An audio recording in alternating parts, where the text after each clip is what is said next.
Hi, my name's Aamilah, and I got diagnosed with endometriosis when I was 41 years old, so that was last year. And I had suffered with symptoms of endometriosis for over 2 decades. And my diagnosis came about from research that I actually did myself, from after going to my GP for so long over the years and being referred to different specialists.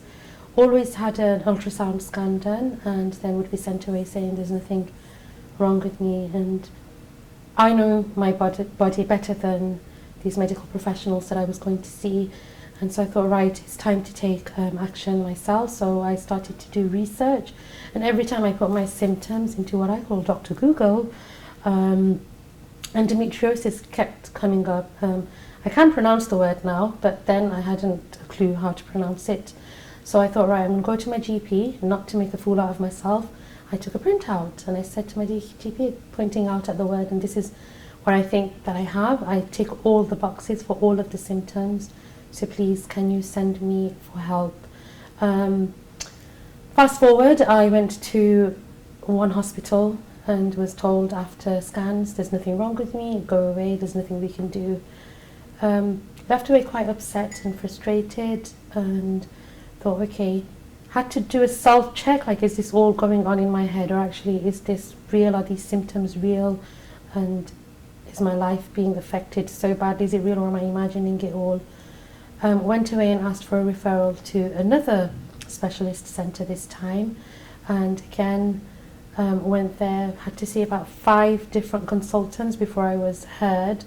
But I wasn't heard by choice on part of the hospital, the trust, but I was heard because I had to kick up a fuss and say, you know what, somebody needs to listen to me. I went via pals and finally got through to a consultant who sat down and actually spoke to me, and we went through the symptoms. And the approach that was taken with me is what I call a protocol approach, and it's like, no, we don't want to listen to what you're going through and what you want, but this is what you have to do. You have to try X, Y, and Z first before we can then look further into things.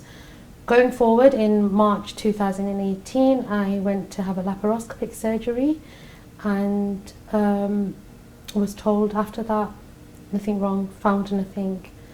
Still, coming back to it, I know my body, and my body was telling me that something is not right. I was deteriorating, I was getting worse, having to leave partway in the middle of completing a career as a solicitor.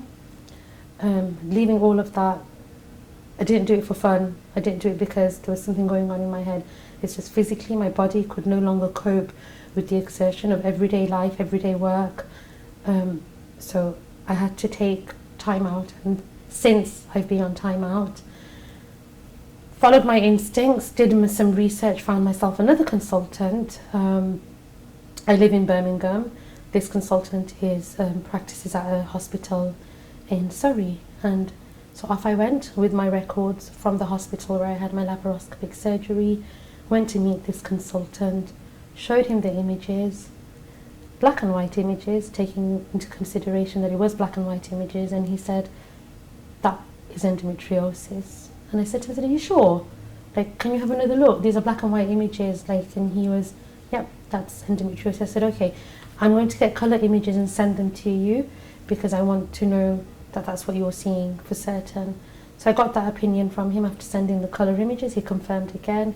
I had 2 other leading consultants confirm that it was endometriosis. And had I not listened to what my body was telling me and pursue that and go forward, I would still be sitting here today thinking it was all in my head and still trying to fight for a diagnosis.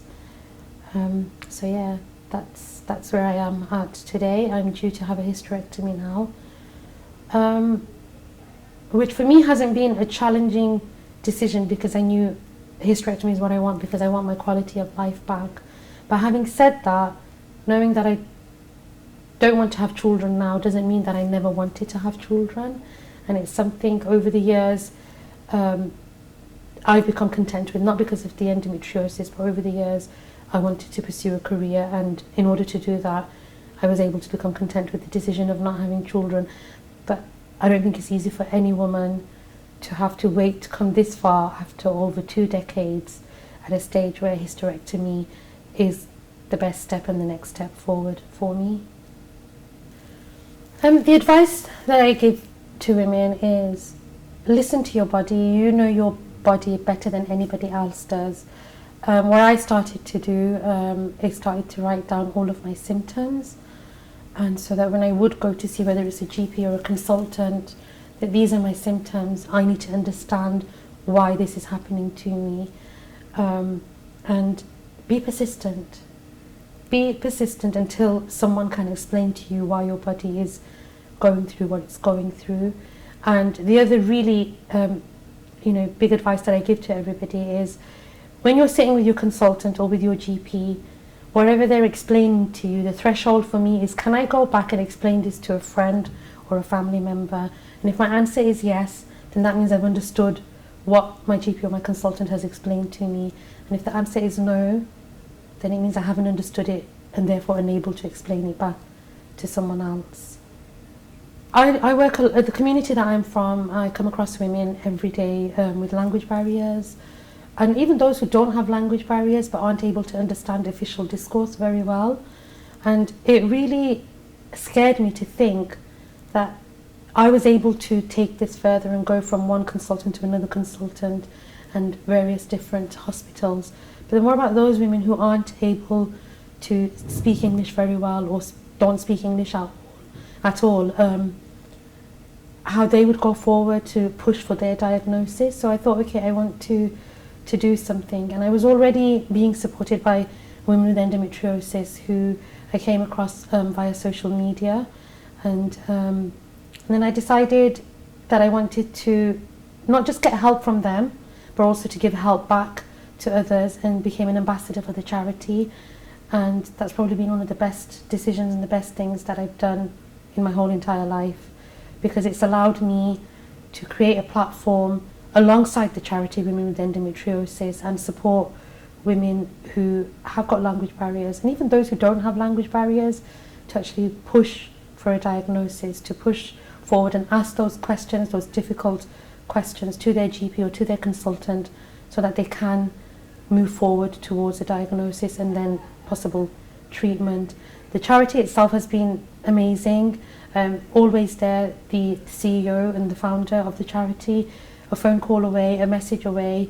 And not just that, like when I've gone to be a bit quiet and there's no movement from my side, I'll get a message to say, is everything okay, are you okay, haven't heard from you or seen you for a while.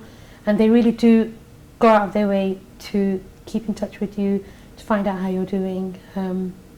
So yeah, and it's been amazing meeting them. It's kind of like, you know that you're not on your own, and you have a group of endo sisters around you within the charity, whether it's a phone call away or a social media post away, but they're there to help and to support.